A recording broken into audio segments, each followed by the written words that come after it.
How to fix Facebook dating not showing up. So hey guys, welcome to my channel, and in this video I'm going to show you that how to fix Facebook dating not showing up problem. So it's super easy and we will make sure you get it right. You just make sure to watch the complete video carefully to avoid forgetting anything and making mistakes.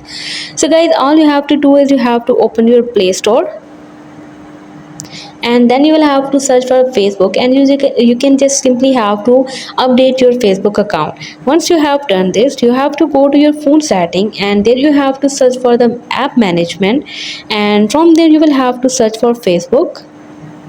Once you have done this, you will have to tap right here on the storage, and from there you will have to clear the data and the cache.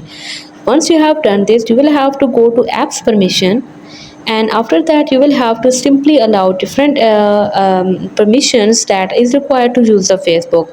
Once you have done this, you can simply have to open your Facebook account, and after that you will have to go to your profile.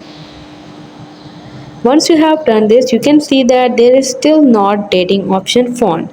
So after that you will have to go to your Google, and you will have to search for Facebook.